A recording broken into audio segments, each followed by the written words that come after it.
Ok, bon, les signaux ont l'air d'être verts. J'ai eu un gros problème de connexion hier soir. Je n'arrive pas à m'expliquer pourquoi.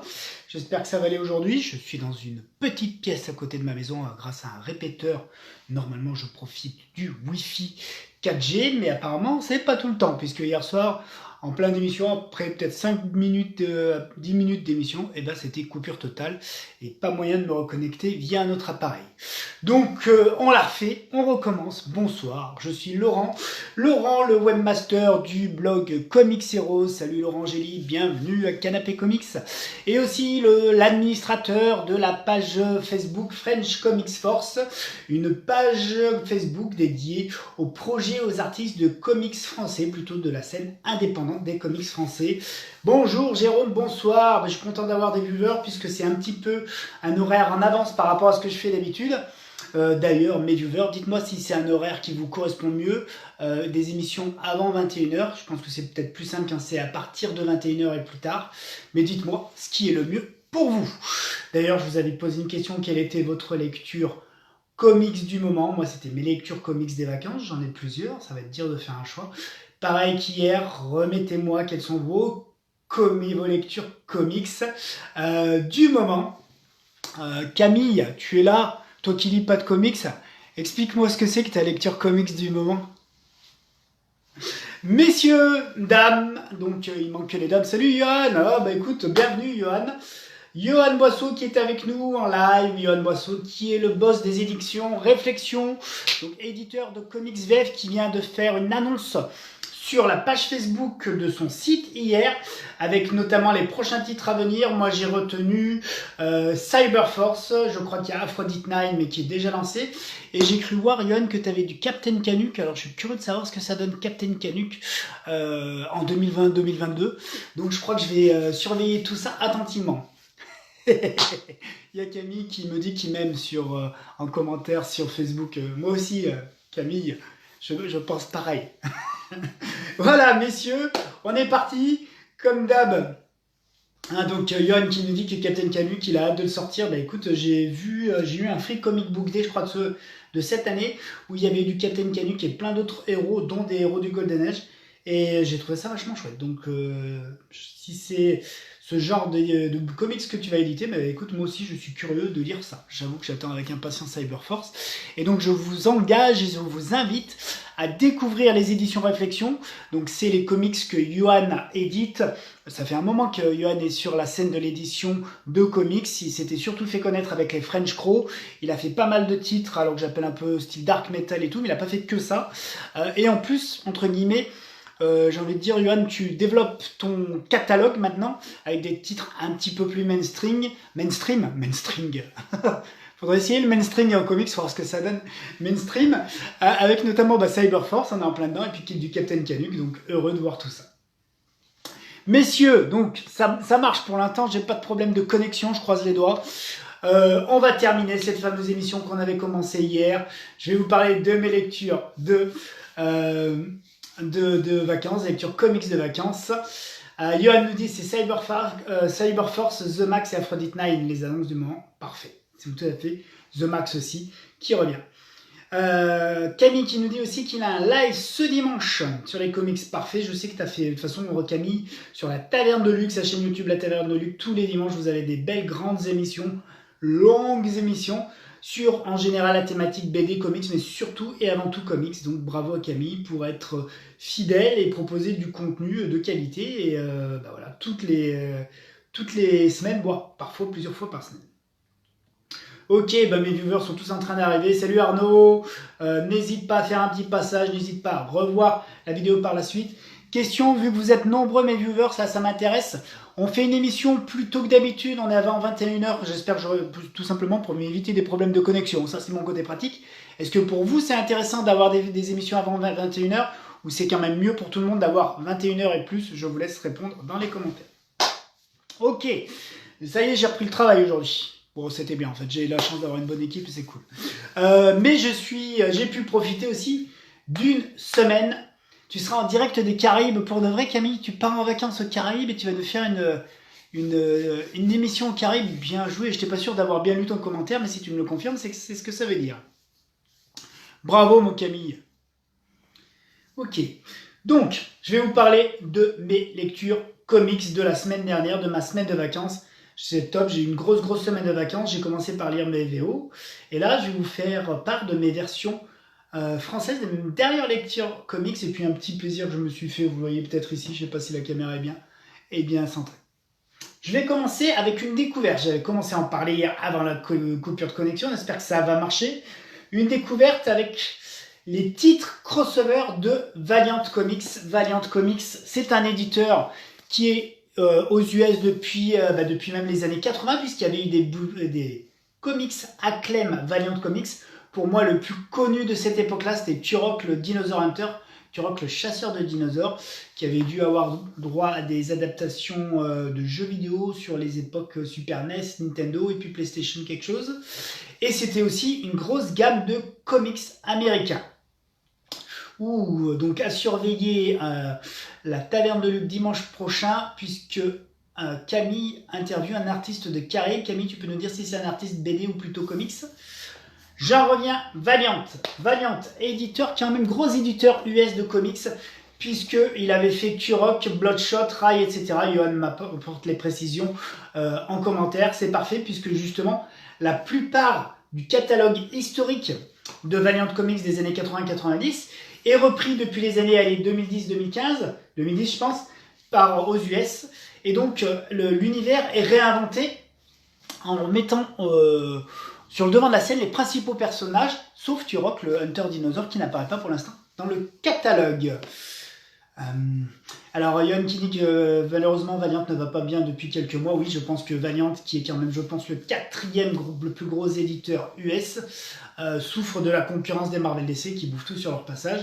Derrière, on a encore Image Comics qui réussit à nous faire quelques belles perles comme des Invincibles, des Walking Dead, qui ont en plus un gros succès. Mais le reste de Image Comics mange le reste du marché. Et les miettes, j'ai envie de dire, c'est pour Valiant Comics. Néanmoins, Valiant, on a la chance de l'avoir édité et traduit en français grâce à Bliss Comics, que vous voyez à l'envers dans le monde miroir du canapé comics. Bliss Comics, éditeur français depuis 2010-2015, qui fait un beau travail. Donc c'est du hardcover, c'est des beaux albums d'édition de l'univers Valiant Comics. Donc moi je me suis fait plaisir à Quai des Bulles Saint-Malo, au festival de Quai des Bulles Saint-Malo. Il y avait Bliss qui était en stand, qui était pour une fois, enfin je dis pour une fois, je ne sais pas croiser ailleurs, mais en tout cas sur Saint-Malo, qui était cette fois-ci présent, qui tenait un stand, donc on pouvait acheter leurs bouquins, et en plus il y avait ce pack à 20 €. Pour 20 €, j'ai eu 2 gros événements crossover de Valiant, The Valiant et Book of Death, le livre de la mort. Donc j'ai pu me plonger dans 2 gros crossovers, 2 méga events de l'univers Valiant, et c'était plutôt bon. Johan qui me précise que Image est du Creator Owned, donc le concept est un peu différent, oui on est d'accord, alors que là c'est Valiant qui développe ces séries. Donc, Valiant, The Valiant. Alors, plutôt que de vous décrire tout ça, je vais vous lire le petit résumé qu'on a à l'arrière, ça vous aidera à mieux comprendre. Gilad, le guerrier éternel, est le guerrier éternel. Depuis des millénaires, il protège la Terre et ses messagers, les géomanciens. Par le passé, plusieurs furent tués par l'ennemi immortel, un être dont le seul but est de plonger la planète dans les ténèbres. De nos jours, Gilad revient pour s'attaquer à Kay, la nouvelle géomancienne. En fait, non, c'est pas Gilad, c'est l'ennemi immortel, non? L'ennemi immortel, oui, qui revient pour s'attaquer à Kay, la nouvelle géomancienne. Excusez-moi. À qui peine à s'adapter à son nouveau rôle. Mais Gilad, le fameux guerrier éternel, l'ennemi mortel, le guerrier éternel, ça y est, il est perdu, pépère à cette heure-ci. Il revient pour s'attaquer à Kay. Mais Gilad peut désormais compter sur les héros de la Terre et sur Bloodshot, un super soldat amnésique dont la rencontre avec Kay changera sa vie à jamais. Donc il s'agit d'un récit complet écrit par 2 auteurs que sont Jeff Lemire et Matt Kindt. Je ne connais pas Matt Kindt, avec l'artiste Paulo Rivera. Il façonne un drame épique entre enjeux planétaires et destin personnel, une porte d'entrée idéale dans l'univers Valiant. Et c'est effectivement le cas. Non, tu m'embêtes pas, Johan, carrément, gars, reste avec moi. Il me demande si c'était bien Saint-Malo, Johan. Oui, c'est Saint-Malo. Même nous qui sommes une petite maison associative d'édition à Saint-Malo, Quai des Bulles, Johan, on arrive à à faire connaître nos comics. Et en fait, il n'y a que comme ça qu'on se fait plaisir. C'est finalement, c'est quand on voit le public, on leur explique qui on est. Et souvent, ils adhèrent de plus en plus et ils découvrent les comics North Star qui, nous, on pense sont de qualité, mais qui sont pas quand même les comics les plus connus du monde entier. Mais du coup, Quai des Bulles, moi, je le trouve très bien. Petit aparté. Je reviens sur The Valiant. Très belle découverte. The Valiant, c'est vrai que c'est une belle porte d'entrée parce qu'on y découvre un crossover, un méga event dans lequel vous avez tous les personnages, tous les héros Valiant dans un méga crossover. C'est intéressant parce que par exemple, en introduction, vous allez avoir une présentation un petit peu brève, moi je la préférais un tout petit peu plus longue, des héros qui composent l'univers Valiant. Alors je parle plus de héros que de super-héros, même si finalement c'est des super-héros, mais on est plus dans des guerriers immortels, on va dire comme ça. Le guerrier éternel, c'est une sorte de Highlander, MacLeod, qui est défenseur des géomanciennes. Donc, moi qui suis fan d'Highlander le film, j'avoue que j'accroche un peu à ce speech-là. Et on a les grandes stars de l'univers Valiant que sont Bloodshot, Armstrong, X-O Manowar et Ninjak qui apparaissent dans ce crossover. Ce bouquin, The Valiant, il est pas mal du tout. Il se concentre sur le guerrier éternel qu'est la géomancienne, qui sont finalement les victimes d'une chasse à l'homme, puisque le fameux ennemi immortel qui est assez effrayant, j'avais envie de dire assez dégueulasse à regarder, mais c'est vrai, il est assez dégueulasse à voir, mais du coup il est bien flippant, et puis ça fonctionne bien.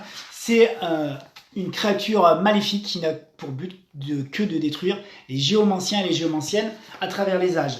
Ce qui me plaît aussi, c'est ce concept dans l'univers Valiant, de ce que j'en vois là sur ces crossover events. Ça tourne autour des géomanciens là, qui sont des sortes de messagers de la Terre. Ils ont des pouvoirs en lien avec la Terre. Ils sont là pour défendre notre planète.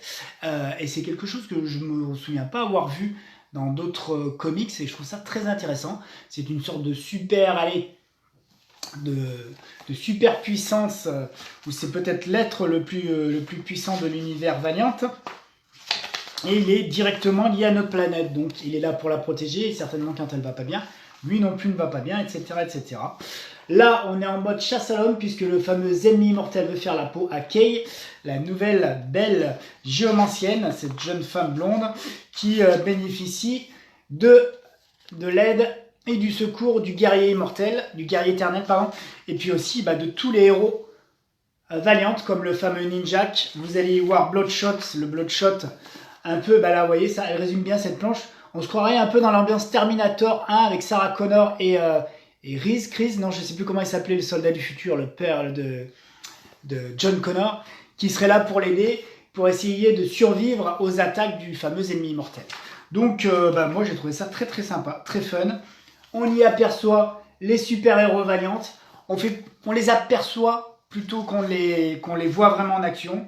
Ils sont là, il n'y a pas de souci. Mais c'est vrai que le principal de l'histoire, c'est la chasse à l'homme que mène l'ennemi mortel au guerrier éternel Kay, et puis Bloodshot. Donc on voit surtout le guerrier éternel, Bloodshot et Kay, avec un enjeu. Est-ce que finalement la géomancienne va survivre à cette aventure, puisque c'est... Salut David, bienvenue sur Canapé Comics, David. Ok, donc voilà, c'était une très bonne lecture.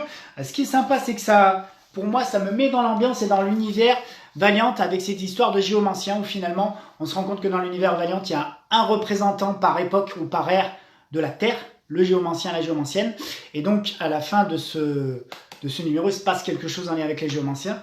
Et ça fait le lien avec le deuxième livre que j'ai eu dans mon pack à 20 €, le Book of Death. Une chose aussi intéressante à préciser à la fin de cet album, alors il y a beaucoup de bonus. Moi je préférais parfois qu'il y ait un peu plus de BD et moins de bonus, mais ceux-là sont vraiment intéressants.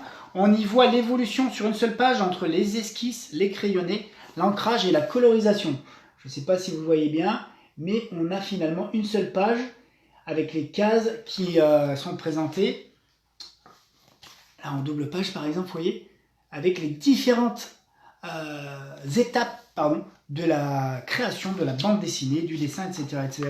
Il y a beaucoup de pages comme ça. C'est très bien, c'est sympa. Moi, je trouve qu'il y a trop de pages. Regardez, il y a peut-être 20 pages. Il y a peut-être l'équivalent d'un épisode en page bonus. Alors, c'est sympa parce que ça vous permet de mieux comprendre le travail des artistes. Donc, moi, je trouve ça très, très bien. J'avoue que j'aurais peut-être préféré un épisode bonus ou peut-être des fiches de personnages tout simplement. Dans un univers comme celui de Valiant, on a une petite description des personnages, je vous l'ai dit au départ, mais avoir une belle fiche de personnages qui présenterait un peu plus les pouvoirs, notamment du géomancien et de la géomancienne, parce que là on la voit un peu en action, mais je ne comprends pas exactement quels sont ses pouvoirs. C'est la petite chose qui me manque dans cet album pour être vraiment complètement dedans, je vous avouerai. Le reste c'est assez top. Donc du coup, si Bliss ou Valiant, Valiant ne m'écoutera pas, ne me lira pas, ne m'entendra pas, mais si Bliss par hasard vous tombez sur une de mes vidéos, déjà sachez que vous faites du beau boulot. Moi ça fait un moment que j'ai envie de me plonger dans votre univers, mais vous comprendrez bien qu'un petit peu comme tout le monde, je ne peux pas lire tous les comics du monde entier. Du coup, merci pour ces albums, merci pour ces bonus. C'est vrai qu'ils sont très intéressants de pouvoir voir étape par étape sur une seule planche ou sur une double planche toutes les étapes entre le crayonné, l'esquisse, le crayonné, l'ancrage et la colorisation. Maintenant, sur des bonus, quand il y a trop de bonus comme ça, moi je préférais avoir un petit peu moins les bonus de ce style-là et peut-être un peu plus de fiches de personnages ou d'épisodes un petit peu dérivés qui me présenteraient, même en 3-4 pages, un peu plus un personnage. Voilà pour The Valiant. Chasse à l'homme. On a la nouvelle géomancienne qui s'appelle Kay, protégée par le guerrier éternel et Bloodshot, et ils doivent échapper à une menace absolument effrayante et maléfique, l'ennemi immortel. Est-ce que ça va marcher? Est-ce qu'on va voir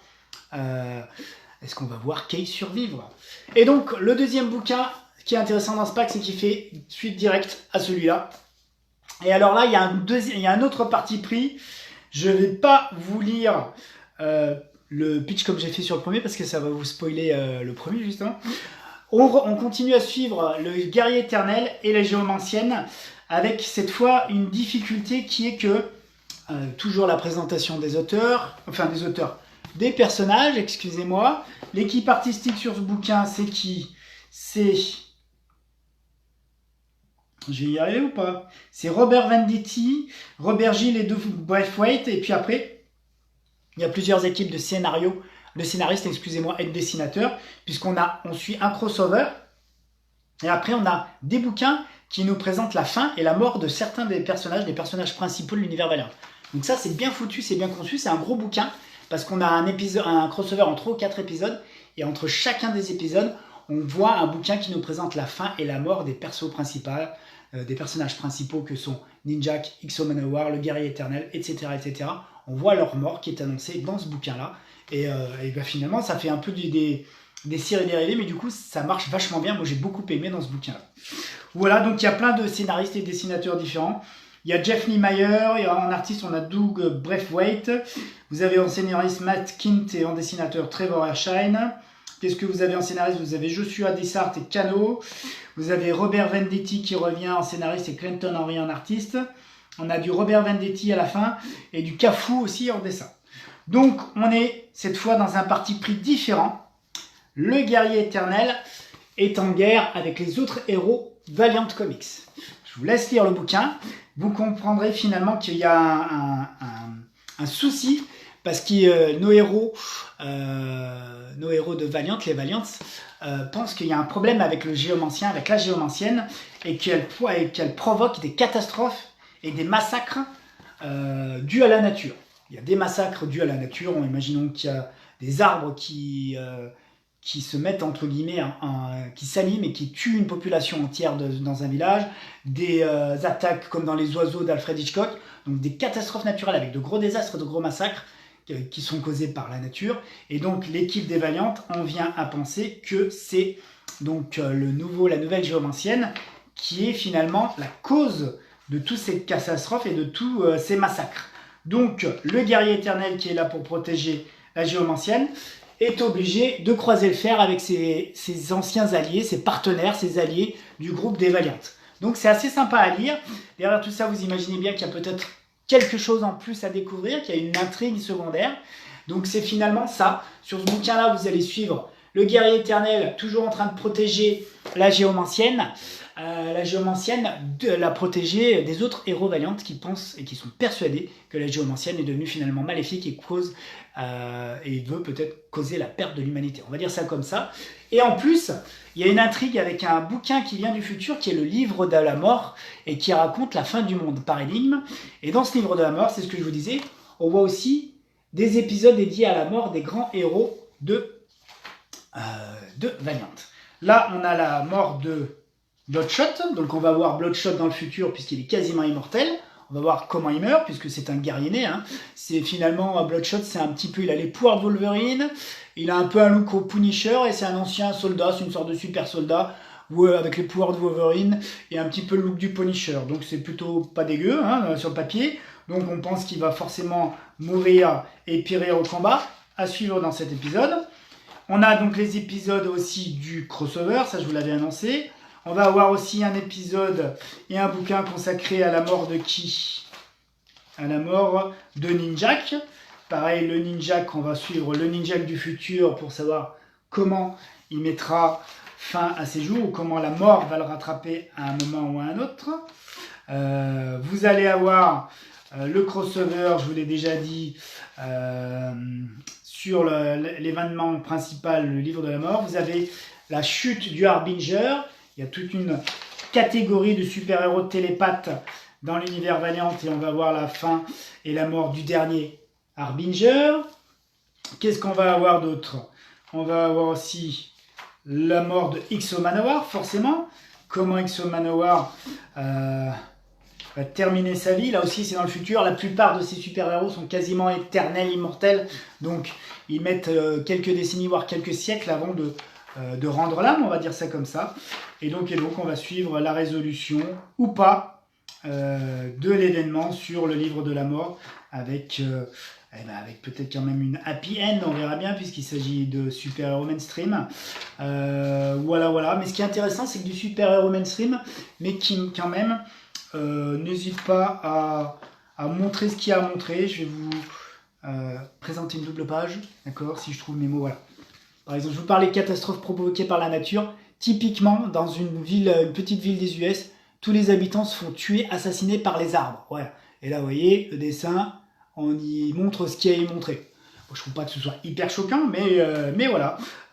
En plus, c'est un univers dans lequel les héros ou les super-héros n'hésitent pas à trancher dans l'art et à tuer leurs ennemis. Donc ça change un peu de ce qu'on peut voir dans d'autres BD de super-héros qui sont Marvel et DC dans le grand mainstream. Là, on a un parti pris qui est plus prononcé, avec plutôt des héros que des super-héros. Et j'avoue que ces deux albums m'ont bien plu. Il faudrait que je me renseigne pour savoir si j'ai le temps déjà d'en lire un peu plus.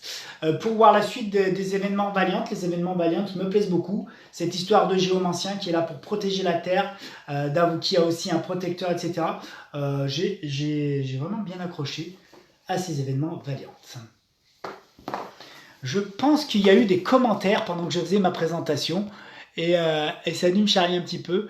Et ils ont bien raison, mes viewers. Faites-vous plaisir. Alors, qu'est-ce qu'il me dit? Il y a la façon, on parle des super-héros français en tant qu'auteur. Le livre des morts, cela a un rapport avec l'égyptologie. Je ne suis pas sûr, Arnaud, ils n'y font pas mention. C'est plutôt le livre des morts, une sorte de bouquin. Alors on revient sur The Valiant, excusez-moi, pour parler du livre des morts à Arnaud. Non, c'est plutôt un bouquin qui vient du futur et qui raconterait par énigme ce qui va se passer et quelle va être la fin de l'univers Valiant et des grands héros qui composent l'univers Valiant. Voilà, c'est chez Bliss Comics, c'est toujours disponible. J'espère que ce pack à 20 €, il existe dans les magasins. C'était pas que pour le salon, vous allez pouvoir le trouver. Vraiment, je vous le conseille. 2 bouquins de gros crossover qui se suivent, avec une chasse à l'homme. Et là, finalement, en plus, un parti pris différent où on ne sait pas finalement si le géomancien est quelqu'un de bon ou quelqu'un de maléfique. Et si les héros Valiant ont raison de vouloir mettre fin aux activités du guerrier éternel et du géomancien. Et bien pour le savoir, il faudra lire les bouquins Bliss et Valiant Comics. Voilà pour les 2 lectures du moment. Bonne surprise, bonne découverte pour ces 2 lectures. Rapidement, je vais revenir sur un bouquin que j'ai lu et qui était très très fun. Ça s'appelle Major X. C'est un bouquin que j'ai eu à petit prix à 14,90 € dans une boutique de la Drôme. C'est un des geek shops de la Drôme. Il n'y en a pas 50 000 dans ma Drôme natale qui est au nord de la Drôme. J'ai pris ma petite bécane 125 avec mon fils et on s'est fait un road trip. Il nous a fallu une bonne heure pour aller à Livron-sur-Drôme, à la boutique geek de Livron-sur-Drôme. Je pense que c'est la Touche Geek, exactement, je ne trouvais plus le nom, je m'excuse. La Touche Geek, qui propose, comme c'est ce genre de boutique, des jeux rétro sur les vieilles consoles, beaucoup de mangas, des figurines, et qui a quand même un belle petite étagère comics. Moi, j'y ai trouvé ce Major X à 14,90 €. Major X, ça doit dater d'une année à tout casser. C'est un nouveau personnage lancé par Rob Liefeld, mais comme c'est du Rob Liefeld, c'est toujours en lien avec Deadpool et Cable, en fait en lien avec les X-Force des années 90 qu'il avait lancé. Donc ça faisait un moment que je le guettais. J'avoue que ça m'intéressait à l'époque, je suis assez, moi, preneur de Rob Liefeld, voilà, c'est une de mes faiblesses. On a du Rob Liefeld. Ah, Jérôme qui me dit que ça frise. Pour l'instant, moi, j'ai pas de problème de connexion et il n'y a rien qui m'annonce des problèmes de connexion. J'espère que ça va pas couper, messieurs, dames, sinon on fera une partie pour la prochaine fois. Ah oui, je viens pas te voir sur Lyon, je pue, c'est ça. C'est vrai que tu m'as pas l'air toujours très porté sur l'hygiène, Camille. C'est vrai que c'est difficile, mais j'ai vu surtout une semaine bien remplie dans ma Drôme natale, et donc du coup, écoute, la prochaine fois, je viendrai te voir, on fera les boutiques comics ensemble à Lyon, ce sera très bien. Donc je reviens sur Major X, c'est du Rob Liefeld qui nous présente un nouveau personnage qui est le Major X. Ce nouveau personnage, il va s'inscrire dans la continuité des X-Force des années 90. Il va suivre des aventures avec un personnage qui ressemble au Fauve, qui apparemment n'est pas le Fauve, mais on ne sait pas réellement qui il est. Le Major X qui est plutôt badass et qui a un super look. C'est pareil, ce Major X, il apparaît comme étant l'avenir des mutants, mais je ne comprends pas quels sont ses super pouvoirs. Peut-être que j'ai raté un truc. Si vous connaissez Major X, que vous êtes fan de toutes ces aventures-là, n'hésitez pas à m'expliquer quels sont ses pouvoirs à ce Major X, parce que j'ai pas compris quels sont ses pouvoirs. Bon, si ce n'est que c'est une sorte de super soldat, je ne comprends pas ce qu'il est capable de faire. Toujours est-il que c'est du Rob Liefeld qui revisite ses intrigues des années 90 avec du Wolverine, du Deadpool et du Cable. On a dedans des personnages qui viennent du futur. Là, ce qui est assez intéressant par rapport à ce qu'on lit d'habitude dans les X-Men, c'est qu'on a des mutants qui viennent d'un univers paradisiaque dans lequel la mutanité a été sauvée. Finalement, ça peut faire un peu écho à ce qu'on voit et ce qu'on peut lire actuellement dans l'X-Men avec l'histoire de Krakoa, mais là, c'est pas du tout ça. Ça s'appelle l'existence et l'exentiel. On est vraiment dans un futur où les mutants ont réussi à construire et fabriquer leur propre univers et ont pu être sauvés. Sauf qu'il y a un événement qui provoque la fin de cet univers-là, et Major X donc revient dans le passé pour éviter que le futur paradisiaque ne disparaisse, on va dire ça comme ça. Donc, ce qui est intéressant, c'est qu'on va y voir du Rob Liefeld, mais pas que, on a aussi du Will Sportasio. Donc le scénario, c'est du Rob Liefeld. Les artistes, c'est Rob Liefeld, Brent Peoples et Will Sportasio. Will Sportasio, on ne le voit que le temps d'un épisode, mais c'est plutôt du bon Will Sportasio, j'ai envie de vous dire. Qu'est-ce qu'on a de bon qu'on peut reconnaître sur Will Sportasio? Regardez, il est là, le Will Sportasio. Moi, j'aime bien ce que ça donne, les couleurs sont top. Donc voilà, on suit les aventures de Major X, mais vous comprendrez bien qu'il va croiser aussi Deadpool, Dreadpool, Cable et toute la gamme des personnages X-Force, nouveaux mutants, sur lesquels avait œuvré le Sir Liefeld. C'est assez fun, franchement c'est fun, c'est action, ça sent bon les années 90 quoi, bordel, j'ai envie de vous dire. Les années 90, on en veut plus. Là il y a Johan de Édition Réflexion qui nous ramène Cyberforce. Moi je veux encore plus d'années 90 ou de comics qui seraient du style années 90, faut pas hésiter. Faut pas hésiter à en faire plus et à nous en donner plus.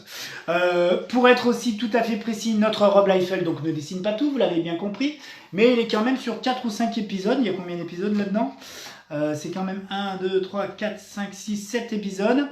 Et je crois qu'on en a 4 de dessinés par le Sir Liefeld.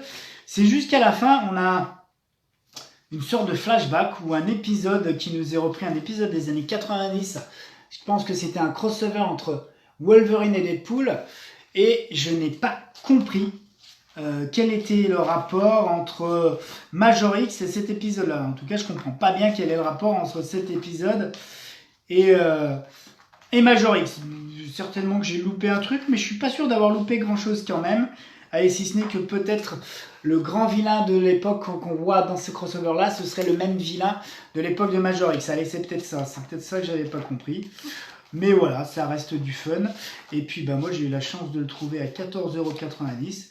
Donc, j'aime autant vous dire que je n'ai pas boudé mon plaisir. Juste pour vous en montrer un petit peu plus, le futur de Major X, les personnages qui gravitent autour de Major X. Vous aurez compris qu'il y a plusieurs personnages du style Major X. C'est plutôt sympa, vraiment c'est plutôt sympa. Je suis surtout content de l'avoir eu à petit prix. Donc si vous le trouvez chez un bouquiniste, si vous êtes fan de Rob Liefeld, prenez-le, ça va être fun. Vous allez vous faire plaisir. Je peux même vous lire d'ailleurs le pitch officiel comme ça. Comme ça, vous saurez exactement à quoi vous attendre, puisqu'on parle d'un nouveau mutant qui débarque en ville. Major X est un nouveau personnage mystérieux apparu dans l'univers Marvel, pas dans le présent, mais dans le futur d'une dimension baptisée Existence. Il incombe au héros aguerri et à la créature appelée McCoy, donc McCoy pour moi, de chercher un moyen de survie. Cable, le voyageur temporel, semble être la personne idéale pour ce genre de situation. Donc Rob Liefeld revient sur les lieux du crime en écrivant et dessinant avec Brent Peoples et Wilds Portacio une saga sur les voyages dans le temps, le tout sur fond d'affrontements épiques et dans une ambiance digne des années 90. Voilà, je vous le conseille. Oui, petite chose aussi qui fait un peu l'intérêt du bouquin, c'est qui est Major X. Alors c'est pas un personnage qu'on connaît, je vous spoil un peu, c'est pas un personnage qu'on connaît, mais c'est surtout quelle est l'ascendance de Major X qui est intéressante dans le bouquin. Voilà, donc si vous êtes fan de X-Men et de X-Force et Nouveaux Mutants, vous pouvez faire l'acquisition, moi je vous le conseille en bouquiniste. Faites-vous plaisir à ce niveau-là. Dernière lecture des requins, c'est mon Batman Infinite bimestriel numéro 2 que j'ai enfin terminé. Du coup, pour la partie hors Batman, puisque là, la deuxième partie de ce bimensuel était consacrée à Deathlock. Donc, on a une maxi-série consacrée à Deathlock, dessinée, messieurs, dames, par Howard Potter, le Howard Potter de la Justice League des années 2000. Et c'est assez fun et assez sympa. On a donc notre Deathstroke, qui est toujours un mercenaire. Alors pour moi, c'est un super vilain. C'est un des tauliers des super vilains de l'univers DC. Alors il n'est pas toujours présenté comme ça. Là, apparemment, il est en quête de rédemption. Il est embauché par une compagnie qui s'appelle le Trust, en qui on ne peut pas vraiment avoir confiance. Vous imaginez bien, comme toutes ces compagnies, le Trust, et il est là pour mener des missions, pour empêcher les super vilains de causer des catastrophes, etc. etc. C'est pas mal, on a droit à du Deathstroke dans l'espace, du Deathstroke dans des réalités parallèles. On a notamment Deathstroke dans une sorte de réalité de conte de fées. On a Deathstroke dans l'espace en mission dans un satellite. Donc tout ça c'est fun, c'est bourré d'action. Au tout début ça a l'air d'être assez fun et assez classique. Notre Deathstroke dans cette aventure, il s'allie, ou il est allié à Black Canary. Il n'est pas le seul héros embauché par Trust. Et au fur et à mesure des aventures, on va se rendre compte que derrière le Trust, il n'y a pas que des Samaritains, qu'il y a peut-être autre chose cachée derrière l'organisation du Trust. Et puis même notre Deathstroke qui semblait vouloir être en quête de rédemption pour devenir un héros, peut-être que finalement il est toujours très borderline et que son côté héroïque ça va lui passer rapido. Donc c'était assez fun, assez intéressant. Là c'est un autre dessinateur qui prend la suite. Après Howard Potter, pas Harry Potter. Là c'est Paolo Pantalena qui fait du bon boulot. J'aime bien ce que fait ce Paolo Pantalena, ça marche plutôt pas mal. Qu'est-ce que je peux vous montrer? Voilà, un Deathstroke badass qui se voudrait le roi des super vilains. Donc maxi série vraiment intéressante qui fait apparemment la transition avec un nouveau bouquin et album Batman qui va apparaître dans pas longtemps, qui devrait s'appeler, je voudrais pas dire de conneries, mais je crois que ça s'appelle Book of Shadow, le livre des ombres. Ouais, non, rien à voir. Faut que j'arrête avec les books. Ce sera Shadow War. Tous les événements qui sont parus dans la maxi-série Deathstroke que vous aviez dans Batman Infinite bimestriel, ça apparaîtra dans Shadow War. Donc vraiment, vraiment sympa. Du fun, de l'action, bien sûr une intrigue secondaire concernant les vraies intentions de Trust et de Deathstroke. On y voit aussi, comme c'est du Deathstroke, la famille de Deathstroke. Vous y verrez probablement Ravager. Et puis un nouveau venu que moi je ne connaissais pas, qui me semble super intéressant. Je pense que c'est un personnage que vous avez vu dans les épisodes de Robin, l'album de Robin Infinite en ce moment. On a donc la nouvelle Continuity Infinite qui a relancé Superman, Batman, etc. On a du Robin, il y a eu 2 albums qui sont sortis Robin, ça pareil, ça a l'air vachement intéressant. On a Robin qui va sur une île pour participer à un tournoi d'arts martiaux, mais dans lequel il y a surtout que des super-héros, super-vilains, des justiciers ou des super-vilains très calés en arts martiaux. Et donc il y a un personnage qui apparaît dans Deathstroke qui apparemment est apparu pour la première fois dans ces 2 albums, dans le tournoi, on va appeler ça comme ça, sur l'île secrète. Voilà pour les lectures du moment. Donc c'était assez fun, je me suis fait plaisir, vous avez vu, j'ai pu bouffer plein de bons comics, c'est top.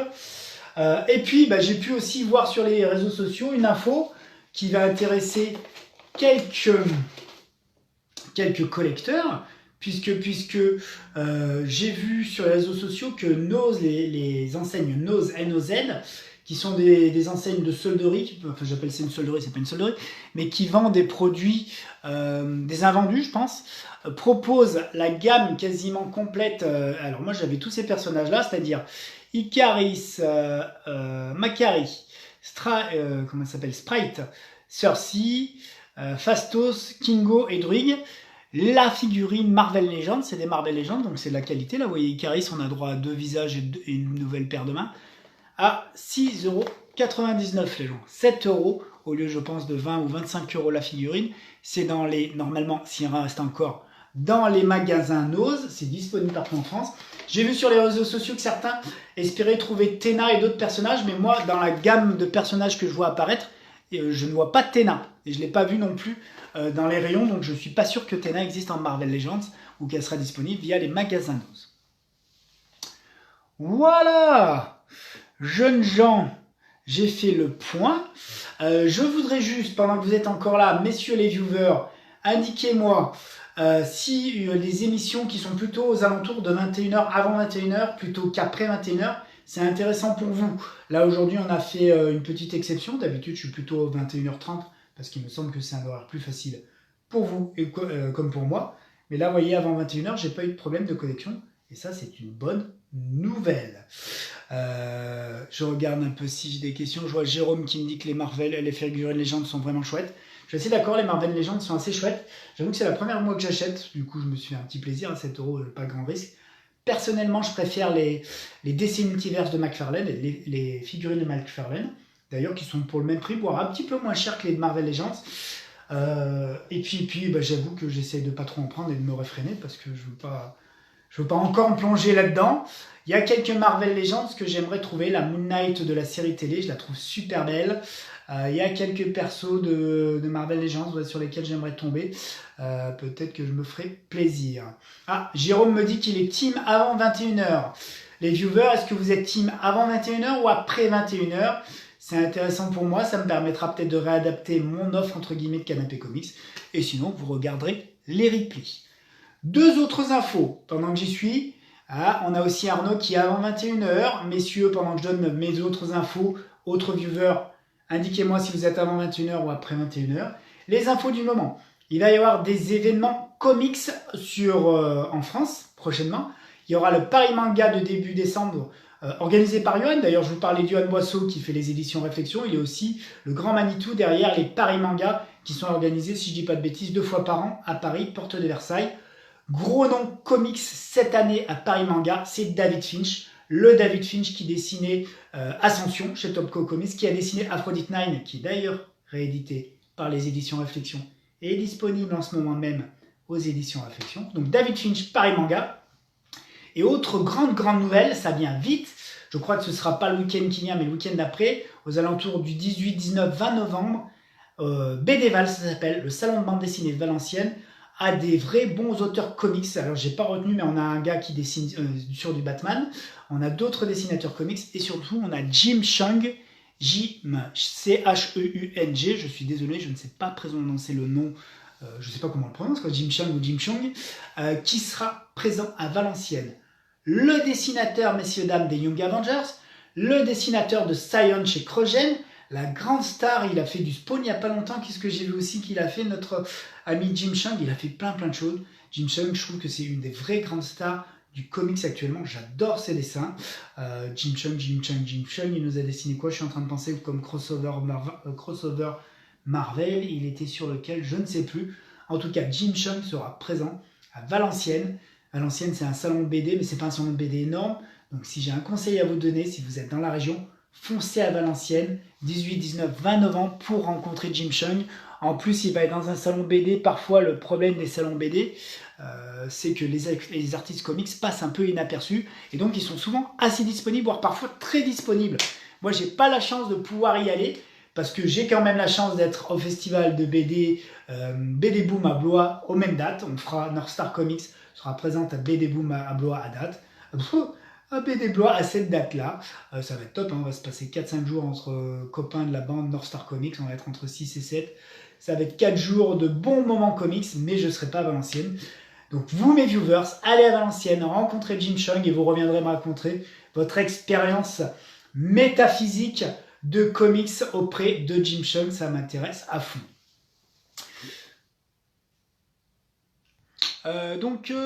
Apparemment, alors j'ai dû avant 21h, c'est bien. J'ai dû après 21h pour Marvel Mania France. Bonjour Marvel Mania France. Je referai le point des commentaires, mais apparemment, j'ai pas mal de avant 21h qui fonctionnent plutôt bien. Bon, bah c'est top. Voilà pour moi, messieurs. Je la fais pas plus longue. J'ai pas eu de soucis de connexion, ce qui est tant mieux. J'ai pas dû faire une émission trop longue. Ça fait plaisir. Parfois, je me dis que je vais un peu trop vite. Julien vient d'arriver. Bonjour Julien, c'est la fin de l'émission. Tu auras le droit de regarder le replay si ça te tente. Je vous dis à la prochaine. Prochain canapé comics certainement. Allez, en fin de week-end ou en début de semaine prochaine. Si j'ai le temps de lire des bons comics. Sinon, je vous préviendrai sur les réseaux sociaux comme d'habitude. En attendant, n'hésitez pas à aller sur les pages Facebook de French Comics Force, sur le blog Comics Heroes, et puis bien sûr d'aller visiter, pourquoi pas, les sites ou les pages Facebook ou les chaînes YouTube de nos viewers. Camille de la Taverne de Lug. La Taverne de Lug, c'est maintenant une grosse chaîne YouTube avec beaucoup de contenu comics. Vous allez y trouver quoi? Vous allez trouver le site des éditions Réflexion, le Facebook des éditions Réflexion de Johan Boisseau. Qu'est-ce que j'oublie? Qui c'est qui était là? J'ai vu Marvel Mania France, que je connais pas encore, mais j'imagine que c'est une page Facebook ou un site internet. Marvel Mania, est-ce que tu es un viewer que je connais sous un autre pseudo? Si c'est le cas, n'hésite pas à te présenter, ça me fera plaisir. Qu'est-ce que je pouvais vous dire d'autre pour vous faire de la promo de qui d'autre? Voilà, on est pas mal, on a fait un petit peu le tour, les chaînes YouTube, les sites comics. Et ben voilà, j'en peux plus, donc c'est bon, j'arrête là. Je vous dis à la prochaine. Merci Arnaud, longue vie à Oplitea, j'espère en tout cas. Oplitea, l'album 4, j'espère qu'il sera bientôt dans vos mains. Quand vous l'aurez lu, venez nous dire ce que vous en avez pensé, si c'est une vraie fin pour vous, si vous êtes au désespoir de ne plus avoir d'Oplitea, si vous êtes moyennement conquis par cette fin, parce que ça peut arriver parfois quand on a comment on appelle ça, des grandes sagas qui plaisent aux fans, c'est parfois un peu compliqué de conclure. Nous on a essayé de faire une vraie conclusion et de ne pas faire semblant. Vous me direz ce que vous en avez pensé quand vous l'aurez lu. Messieurs, à la prochaine, à tantôt et surtout, lisez des comics.